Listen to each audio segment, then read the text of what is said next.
오늘은 산업통상부, 중소벤처기업부, 지식재산처 이 3부처의 업무 보고를 하게 됩니다.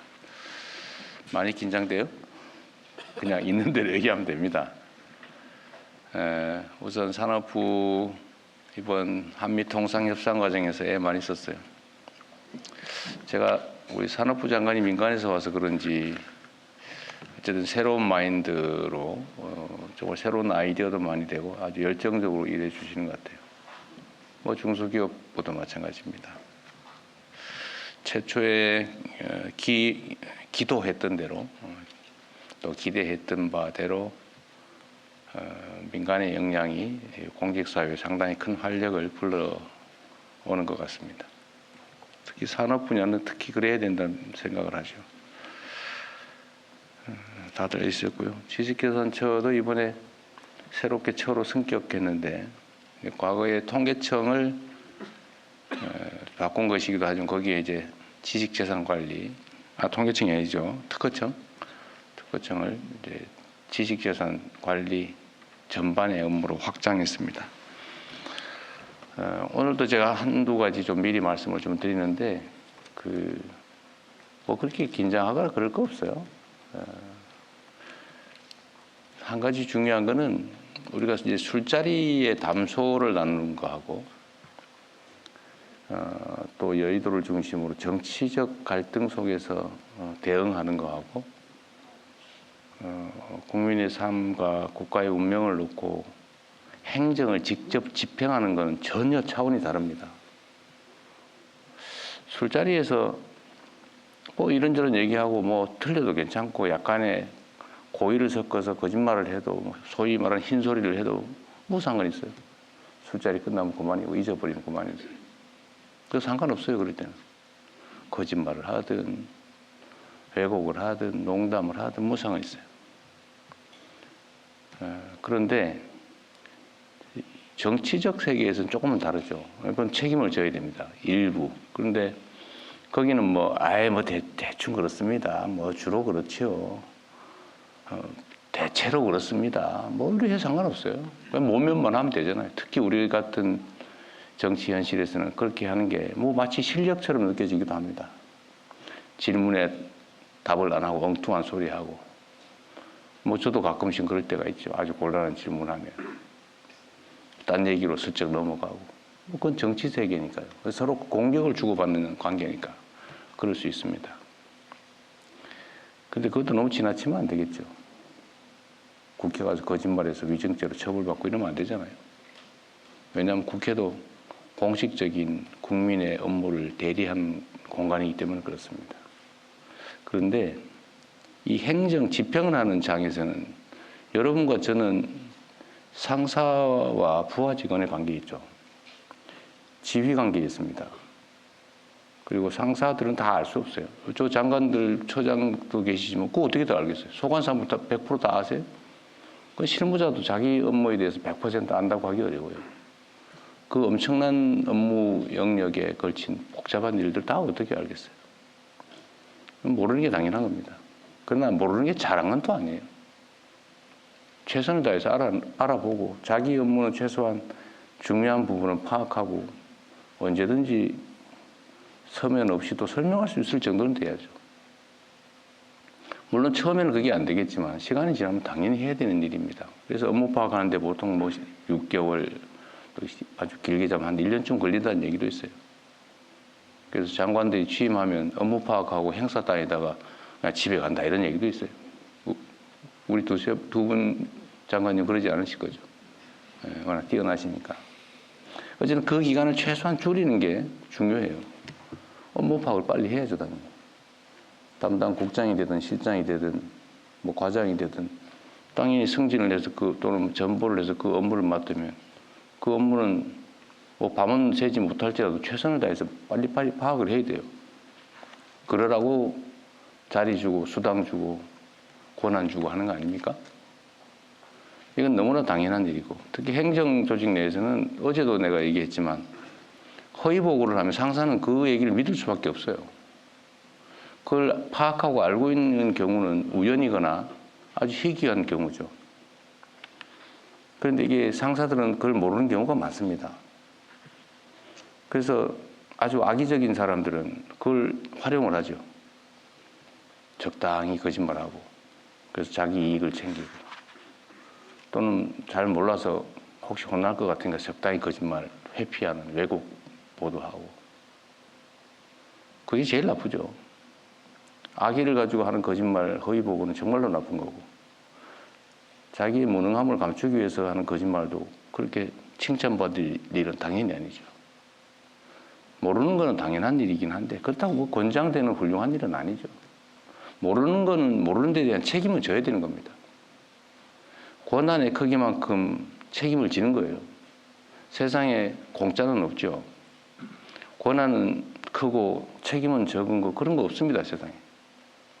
권한만큼 책임을 지는 거죠. 책임만큼 권한이 생기는 거예요. 또. 그런데 권한을 행사하면서 자리가 주는 온갖 명예와 혜택은 다 누리면서도 책임은 다하지 않겠다는 그런 태도는 정말 천하의 도둑놈 신부 아닙니까? 그건 공직자뿐만이 아니라 일반 사회생활을 하는데도 어떤 역할도 맡아서는 안 되는 사람들이에요.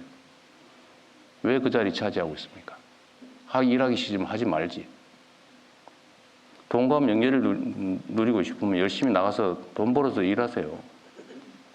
공직자들이 그러면 됩니까? 공직이라고 하는 게 책임이 먼저 아닙니까? 제가 며칠 이렇게 업무 보고를 하다 보니까 제가 미리 얘기하잖아요. 모르는 거 당연하다. 칭찬받을 일은 아니지만 그렇게 비난할 일도 아니다. 문제는 이 상명하복의 지휘체계 속에서 부하는 부하로서의 역할을 잘해야죠. 제대로 보고하고 보고할 거 하고 왜곡하지 말고 허위 보고하지 말고 상사의 판단을 도와줘야죠. 그게 부하의 보좌 책임을 다하는 거 아닙니까? 그래서 행정 영역에서는 허위 보고 절대 하면 안 돼요. 제가 수없이 얘기하지 않습니까? 애매한 표현 하지 말라고. 차라리 모른다고 하세요. 누가 제가 모른다고 야단쳤습니까? 좀 더 공부하고 좀 더 노력해서 보완하면 되죠. 이거 수없이 강조를 해도 가끔씩 이 정치에 너무 물이 많이 들었는지 그런 사람들이 있어요. 행태가 그런 거죠. 행태가. 1분 전에 얘기한 거고 1분 후에 얘기한 게 달라요. 그러면 됩니까 사람이? 그리고 이 자리에서 얘기한 거하고 뒤에가 딴 데 가서 또 딴 얘기해요. 그러면 됩니까? 여긴 정치적 논쟁의 자리가 아니에요. 여기는 행정을 집행하는 지휘체계 속에 있는 사람들 간에 서로 보고하고 보완하는 그런 자리입니다. 여기 정치적 논쟁을 하는 자리예요. 제가 정치적 색깔을 가지고 누구를 비난하거나 누구를 불이익을 줬습니까? 유능하면 어느 쪽에서 왔든 상관없이 쓰잖아요.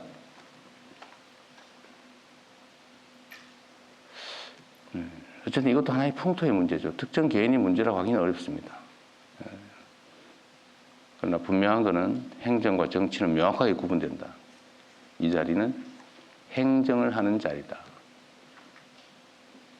그리고 여기는 지휘하고 명령하고 따르는 행정 영역이다. 정치적 논쟁의 자리가 아닙니다. 왜 그걸 그렇게 악용을 해요? 다시 한번 말씀드리지만 모를 수 있어요. 그리고 이 국민들이 쳐다보시면서 다 알아요. 여러분 참 놀랍지 않습니까? 저는 국민들의 집단지성을 언제나 믿고 있는 사람이고 또 그 믿음 때문에 이 자리까지 왔는데 그 이유가 아주 단순해요. 우리는 두 개의 눈, 두 개의 귀, 하나의 입으로 말하고 듣고 느끼고 그러죠. 그런데 우리 국민들은 1억 개의 눈을 가지고 있고요. 1억 개의 귀를 가지고 있고 입은 무려 5천만 개예요. 서로 실시간으로 소통하면서 우리가 느끼는 것 이상의 것을 느끼죠.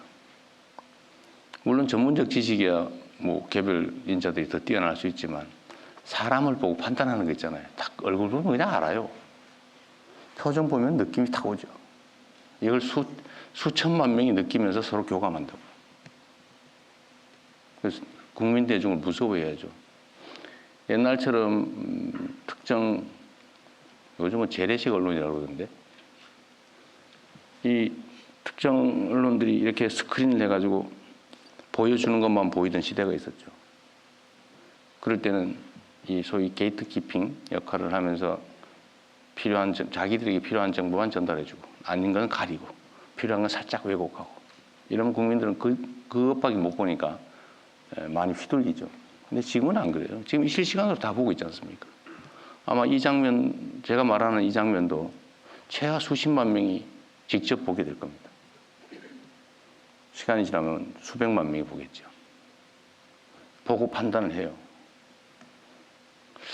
제가 이것도 하나의 예인데, 저는 관세청에 질문을 해봤죠. 관세청이 외환 관리를 하니까 당연히 관세청이 책임을 지는 줄 알았더니 이 자리에서 관세청장이 그렇게 말했어요. 자기들이 실제 하는 게 아니라 그건 공항공사가 합니다. 그래요? 그럼 제가 믿을 수밖에 없죠. 원래 정확하게 얘기하면 지금 파악된 건 그런 거죠. 관세청이 하는 일이에요. 근데 관세청이 공항공사에 위탁을 했더라고요. MOU를 맺고. 또 그전에는 적당히 이렇게 했던 모양인데 작년도에 공식 협정을 맺었더라고요. 10,000불 이상 외화 반출 문제는 공항공사가 검색 대신한다. 이걸 내가 어디서 알았냐면 댓글 보고 알았어요. 기사 댓글 보고. 그런데 공항공사 사장은 처음에는 자기들이 하는 일이라고 하다가 나중에는 그건 세관이 하는 일입니다. 이렇게 얘기를 해요. 저는 또 그런가? 그런데 나중에 아니라고 계속 하는데 결국은 제가 그 기사를 보다가 댓글 앞에 올라온 거예요. 그거 MOU 체결해서 그 세관이 하는 거 세관이 아니라 공항공사 하는 게 맞는데? 라는 댓글이 있더라고요. 대중들은 다 아는 거예요. 그리고 이걸 범죄를 대통령이 가르치셨다고 비난하는 사람들이 있던데 그것도 역시 댓글에 다 나와요.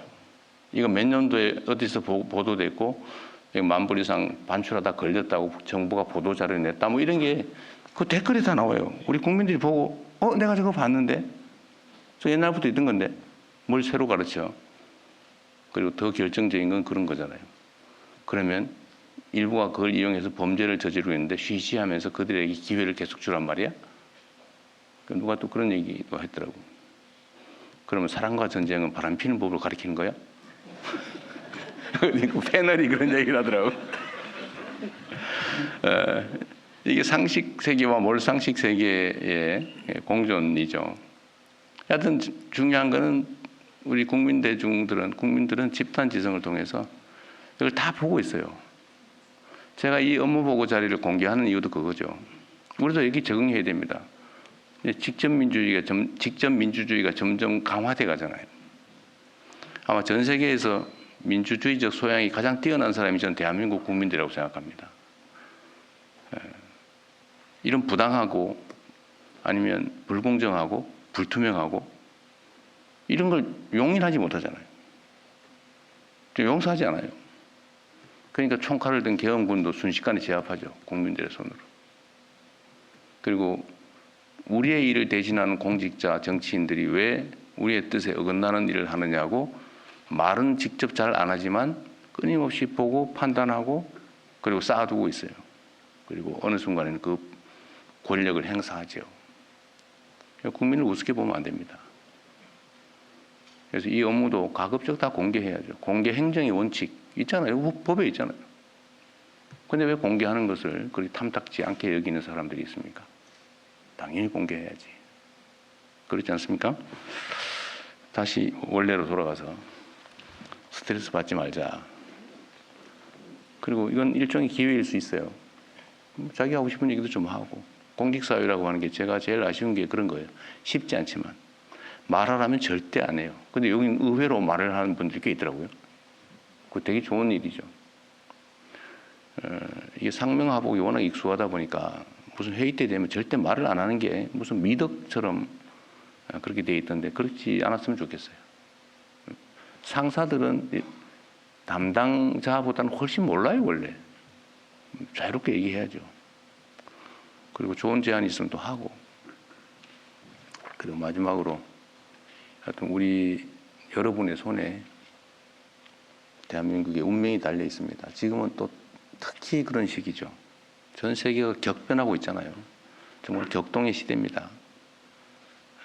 그리고 그 사회를 이끌어가는 건 결국은 뭐 돈을 버는 거, 기술 개발하는 건 기업들이 하겠지만, 그러나 방향을 정하고 그들이 행동할 수 있는 틀을 만들고 그들을 이끌어가는 것은 여전히 공직자들이에요. 그 중에서 그 행정공무원들이죠. 그리고 국민의 권력이 대통령만 가지고 있는 건 아니죠. 대통령의 권력은 대개 다 위임돼 있어요. 제가 직접 하는 게 뭐 있습니까? 다 여러분을 통해서. 또 여러분도 마찬가지예요. 직접 합니까? 뭐 일부는 하겠죠. 그러나 대부분은 또 과장들한테 또 위임돼 있죠. 과장들은 또 실무자들에게. 온 공무원 100만 명 이상이 국민의 일을 대신하고 있는 거예요. 그리고 거기에 국가의 운명이 달려있다. 여러분들이 얼마나 귀한 존재인지를 스스로 자각할 뿐만 아니라 자긍심을 느끼십시오. 여러분은 거의 어떻게 보면 신의 역할을 하는 사람이기도 해요. 여러분이 어떻게 하냐에 따라서 누군가 죽고 누군가 삽니다. 죽을 사람이 살 수가 있죠. 자살자가 15,000명, 산업재해 사망자가 1,몇백 명. 이거 10%만 줄여도 어쨌든 이런저런 노력들을 통해서 10%만 줄여도 최소한 수천 명이 죽지 않고 살아고 새로운 생명을 얻지 않습니까? 그게 여러분이 하는 일이에요. 여러분 손에. 지금 이 순간에도 누군가 죽어가고 있겠죠. 누군가는 죽을까 고민하고 있겠죠. 그런 문제를 우리가 해결하는 사람들입니다. 그리고 그게 선이나 아니면 그냥 인심 쓰는 게 아니고 의무죠, 의무. 너무 무거운 얘기를 한 것 같은데, 자, 한 2시간 했지만 즐거운 마음으로 한번 해봅시다. 네, 고맙습니다.